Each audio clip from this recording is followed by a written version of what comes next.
The adventurers walk through the weathered gates of Enwick, the last bastion of civilization on the frontier. With their destination several days away, they pace themselves as not tired too quickly. Plodding through the outlying homesteads of the city for most of the morning, they soon exit the road into the thick forest situated on the rolling hills. Before departing the city, an unacquainted farmer informed the party of possible attacks from orcs that have been spotted in the area. Knowing this may add time to their travels, the party slows its pace and moves cautiously into the unknown.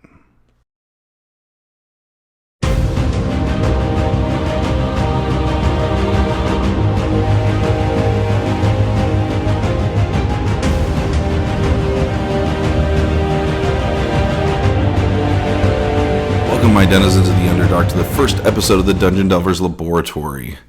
So, to kick things off, make sure you hit that subscribe button, and also hit the bell so you can get updated on any new videos that we release. The way we're going to start things off is we're going to be looking at wilderness adventures. It's a part of the game that I think is underrepresented in a lot of play, and I think that goes back to a bit about how the rules are written in the Player's Handbook and the Dungeon Master's Guide.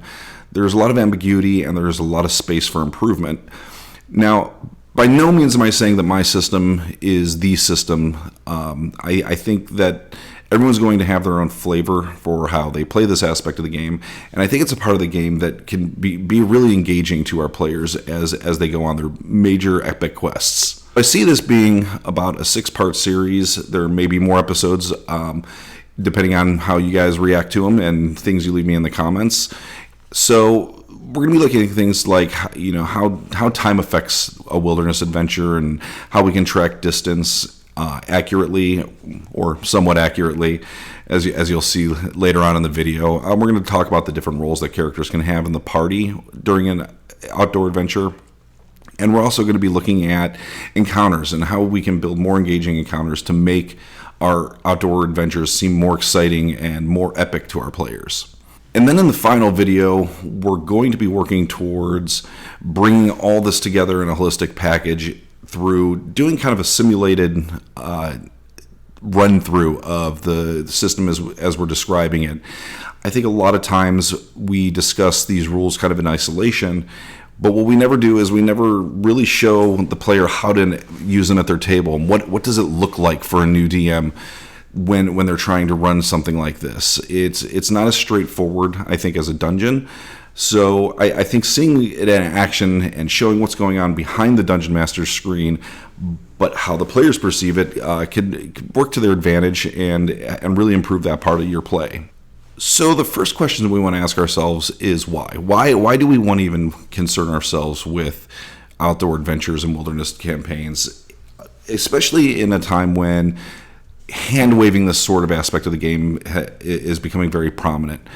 And for me, it goes back to just the epicness of the wilderness campaign. If you look at any of the great fantasy literature out there, and let's go to the typical well of J.R.R. Tolkien. If you look at the Lord of the Rings series, the wilderness adventure aspect of the stories was a big part of how he told his story. You look at other series like Fritz Lieber's Farford and the Grey Mouser. The wilderness plays an important aspect to how the characters relate to the world. The wilderness is also a way to set the mood and tone of your world by getting your characters outside of the city and getting your characters outside of the major encounter sites. You can really show them what life beyond the walls of civilization really looks like. So for this video, we're going to be looking at, first we're going to look at how to set up our maps and a discussion about the best approach to this. Then we're also going to be looking at how do we measure time in the wilderness adventure. And then we'll have a discussion of how do you put those two things together. How do we measure distance and how does that relate to time? And I'll be doing a demo at the end of this video that shows you kind of a mock walkthrough discussing these two ideas. So the first thing we want to look at is how do we set up our maps. Some people say that you should use hex maps. Some people say you shouldn't use a hex map. My personal opinion and the way I run the game on my table is I prefer a hex map. I have seen people run wilderness adventures without hex maps. They usually will use a piece of string or a ruler to measure distance. For me, I like the speed that hexes provide. And the hexes also provide a bit more organization to a somewhat chaotic aspect of the game. Now, when you're using hexes, you're going to want to look at your scale. And the typical scale for hexes that you see frequently is you see the 1 mile hex, you see the 6 mile hex, and you see the 12 mile hex. And my personal preference, again, in my table, is I use 6 mile hexes. And the reason I use 6 mile hexes is once we get into the time tracking aspect of this, you'll see how nicely that a 6 mile hex works into how I track time. There is the opinion that larger hexes are sometimes better because then you can abstract things a little more, but you really should try to keep, I would say, abstract it a bit, but don't abstract it too much. Now, as for a normal printed map, we're going to talk about the scale, and this is something I don't have much experience on. When I do my overland maps that are more artistic than they are a game utility, I'll include a scale on there, typically based off an interpretation of how my hexes are relating to my maps. But you just want to make sure that you're using some kind of measurement that's accurate to the size and scale that you're trying to depict on paper. But the most important thing to stress here, you don't have to be perfect. You just have to be approximate. I think oftentimes new DMs get hung up on this idea that all the numbers have to work all the time and everything has to be perfect. And don't sweat it. It takes time to get that level of accuracy, and also that level of accuracy, sometimes it's not very fun. I'm somebody who likes a lot of simulation in my game, and once you start pushing so much simulation into the game, it actually kind of starts to drag the narrative, and narrative is what's going to keep your players engaged. Before we move into a discussion of time, I want to read a quote from Gary Gygax. Game time is of the utmost importance. Failure to keep careful track of time expenditure by player characters will result in many anomalies in the game. The stricture of the time is what makes recovery of hit points meaningful. Likewise, the time spent adventuring in wilderness areas removes concerned characters from their base of operation, be they rented chambers or battlemented strongholds. And I think this quote goes far in really emphasizing that the wilderness aspect of the game is an important aspect of the game that should be explored and not hand-waved as much as we do these days. So in this discussion of time, there's different methods for tracking it. The rules as written, if you were to go to buy the Player's Handbook and the Dungeon Master's Guide, the two methods that they suggest are the hour by hour and the travel montage. And that leaves a lot of interpretation for new DMs. So if we were to go hour by hour, what we're going to end up seeing is that it gets very granular, it gets very burdensome. It's not in my opinion, it's not a very fun way to play. Your players may be into that sort of granularity. I like to keep the simulation going, but it all goes back to keeping the narrative flowing. The next method for keeping track of time is a method that I picked up from the writer Sam Sorensen in his guidebook, Fulvano's Guide to the Wild. I'll have a link below to DrivethruRPG where you can pick this up. It's a great read and probably one of my favorite rule sets that I've seen that expand upon the rules as they're written in the Player's Handbook and DMG. And his method that he recommends is what he calls the watch. Now, the watch is a 4-hour segment of time, and that gives us 6 watches over a 24-hour period.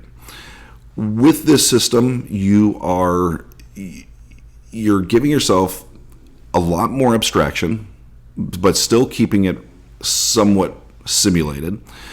And it allows it's a much easier system to manage than counting hour by hour. The system makes managing encounters easier. It makes working in rest periods, your short rests and your long rests easier. And it also is, in my opinion, a bit more workable with the idea of maintaining narrative throughout the game. The next method I often see is measuring by days. This is a much larger abstraction, and add an abstraction at that level, it really kind of limits the fluidity of checking for encounters. It is easier to track, definitely easier than hours, and maybe only slightly easier than tracking by watches. But overall, I think watches are a very comfortable way to track time. I think they become pretty intuitive after you do it for a little while. The next part of adventuring in the wilderness that goes along with tracking time and how we measure distance is speed. How fast is our party moving?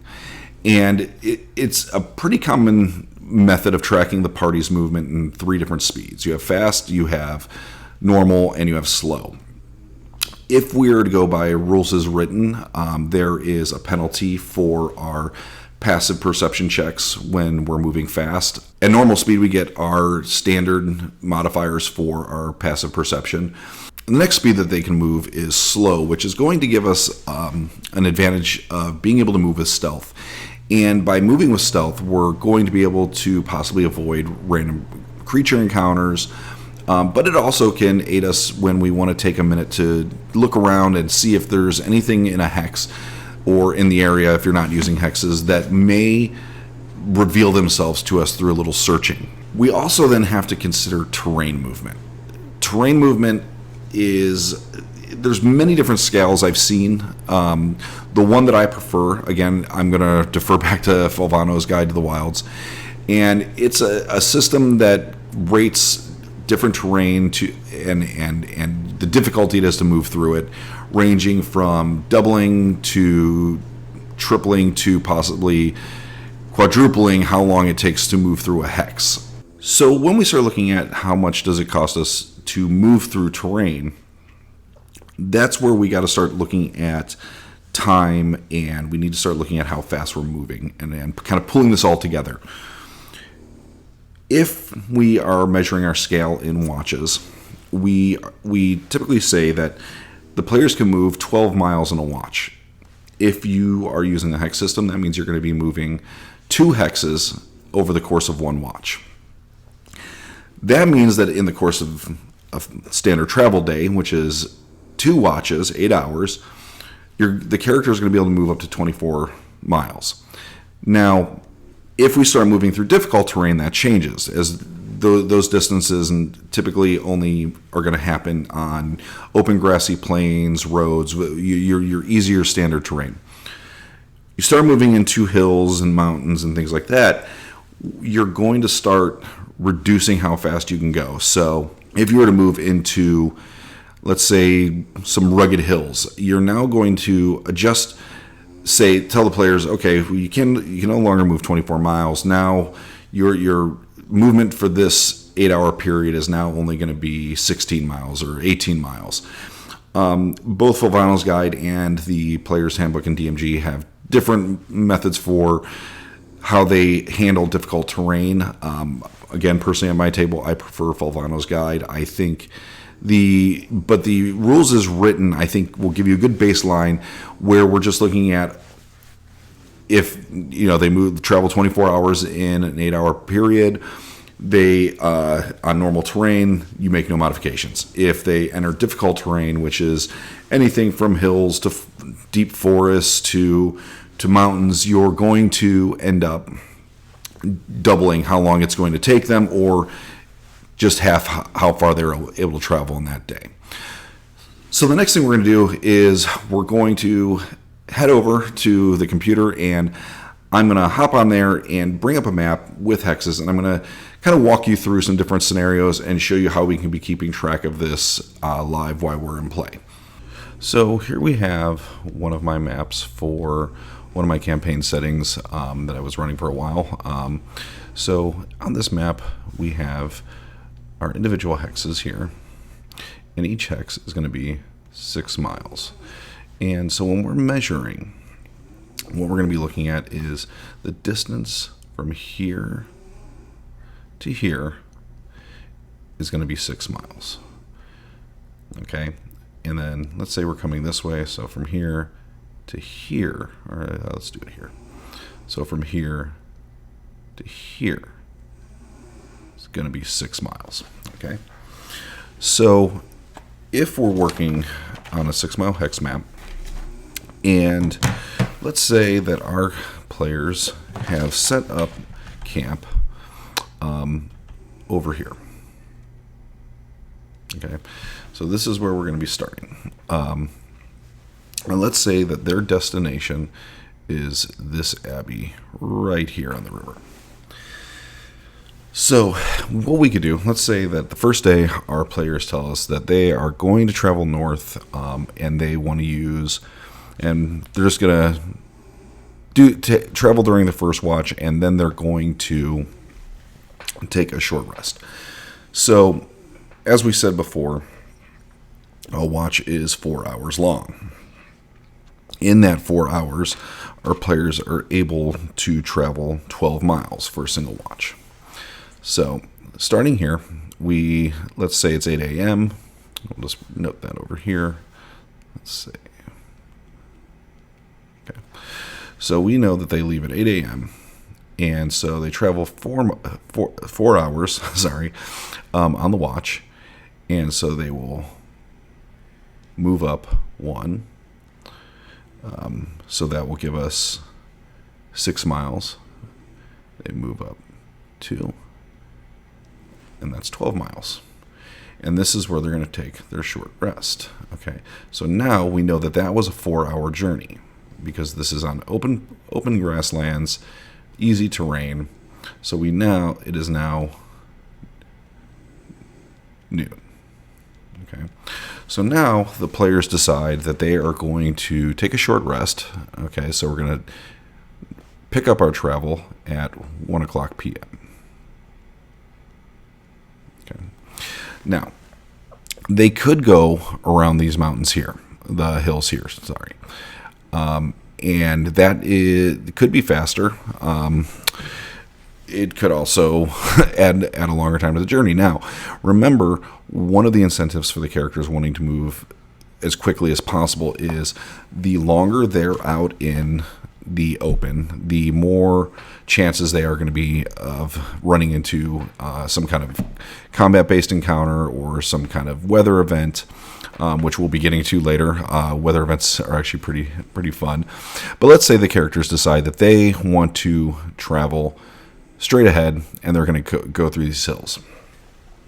So if we're going to go by Fulvano's guide, Fulvano lists hills at half speed. So that means that because the hills are the dominant feature of this hex, and you always want to pick the dominant feature, or the most challenging. So even if a hex only has a slight edge of a mountain on it, generally you want to pick that as the quote unquote defining terrain of that hex when you're doing this sort of travel. It just makes things a little easier. So we know that they are only going to be able to travel at half their speed. So now in this watch, so this was one watch here. So now we pick up at 1 p.m. Because they can only move at half speed, they now, if they're doing two watches a day of travel, is now 5 p.m. And look, they've only traveled 1 hex. Okay. So let's say that they have heard that there's some sort of danger in this area here, and they are going to skirt around this way. So what we could do, we could say that they took their long rest here, so they camp here for the night, and let's say there's some role-playing opportunities, some narrative events happen while they're in camp. They get their full 8 hours rest, and let's say they pick up again at 8 a.m. So from there, we start on our next day, so first 4-hour watch. Hills are going to cause us to only move at half our speed. So, as before, we can only move 6 miles rather than our full 12. So they would end up here. And let's say they do have a couple encounters and they do their short rest here. Okay. So then they decide that they're going to continue on. So if you look here, Now this one's kind of an iffy situation. We have this hill on the border here. It's mostly grassland, but we have this tree right on the edge. On my table, I would probably call this open grassland. So they're going to be able to move 1, and then they're going to be able to move only to the edge here, because this, being woods, is also half speed. So they're going to lose. They're not going to be able to move the full 6. Okay. So that puts them here. Now you'll notice that we're not moving completely out of the hex. We're just placing them on the edge. This is kind of an abstraction. We're not going to get an exact location for them. Typically, when this situation occurs, I generally, in a rules situation, would declare that they haven't left this hex here because they haven't been able, essentially can't pay for the movement into this forest here. So they take their long rest here. This is the end of day 2. Let's mark this here so you can kind of get an idea. So this was first day of travel. This is second day of travel. So now we decide that, okay, the players are going to cut through the forest here. So they can only move 6 miles. So again, that's going to move them this way. Now, yes, there's some math that goes along with this, and some will say, oh, well, that's not a true 6 miles, but like the squares in the combat system for 5th edition, we're just going to kind of hand wave that a little bit just for easier record keeping.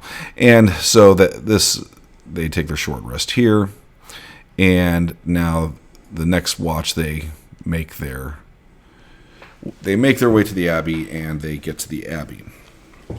So essentially, so this happens at the end of the 3rd day. Okay. So if you look at this over the course of 3 days, they traveled 1, 2, 3, 4, 5, 6, 7. They've traveled 42 miles across this map over 3 days. Okay. Now let's take a different situation. Let's say the characters are traveling from, say, let's start over here. Let's say that they've camped at this bridge here, and they are attempting to get to this location here, this keep here. So day 1, let's do it a different color too, so we can kind of keep track of our days. So day 1, so we'll call this, lost my mouse here for a moment. There we go. Okay, so the first day, they're going to travel through this mountain pass here. So mountains are going to reduce our speed by 1/3. So if we're saying that they can travel 6 miles in 12 miles in one watch, they can now only travel 4 miles. So the easiest way to keep track of this on your map is move them to the edge, but put them slightly over because now they're into the next square. So this is the end of their first watch. So let's say they take a short rest here. Then they're going to move another 4 miles on this watch. So that will put them right about here at the next edge. Okay. So we'll say they take their long rest here. Okay. Right here on the edge. The next day, same thing. We're moving through mountains. So we're going to take 1/3 of their movement for this first watch. First watch, one watch being 12 miles. So we're going to take 1/3 of that, which is 4 miles, and we're going to do the same thing. We're going to get them right over here, and we'll say, okay, they kind of in this area here. And so they take their short rest here, and then the next watch they make it to their location. Now you see here, this was 1 day, and this was our second day. Here we traveled 42 miles, over 3 days. Now here we've traveled 6. So 1, 2, 3. We've traveled 18 miles over 2 days. Okay. So you can see here now how the relationship between terrain, time, and distance all kind of come together in helping us establish where our characters are. And the way that this is going to play out in the game is you're taking these notes here behind the screen. Okay.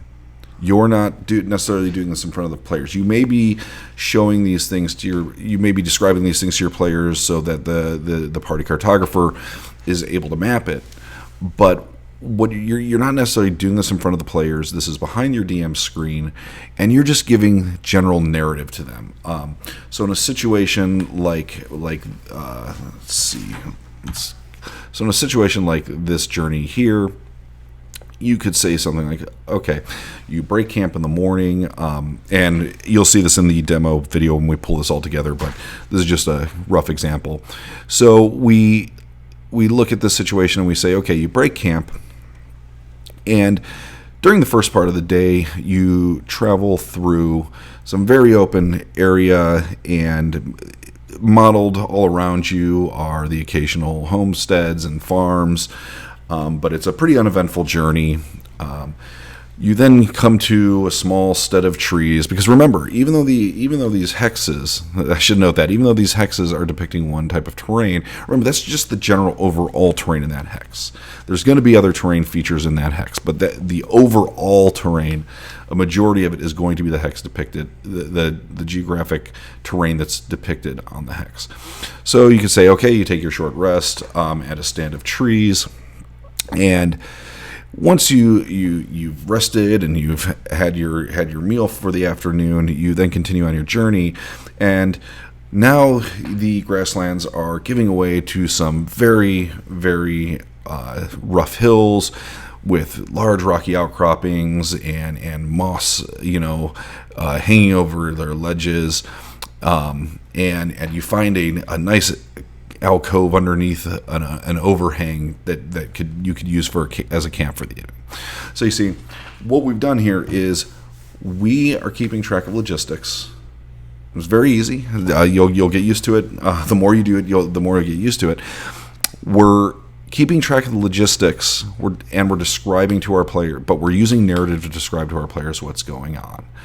So don't be afraid to try this at your table. If you have any questions, feel free to hit us up on Twitter, or feel free to contact me here through the comments. Any questions you guys do have, I probably at the end of the series will do a whole video of questions and answers of some of the best questions that we get in the comments. Thank you. If you want to follow us on Twitter, you can find us at Dungeon Delvers. If you want to follow us on Instagram, be sure to find us at Dungeon Delvers Laboratory. And if you want to find us on the web, we're at DungeonDelversLab.com. Thank you.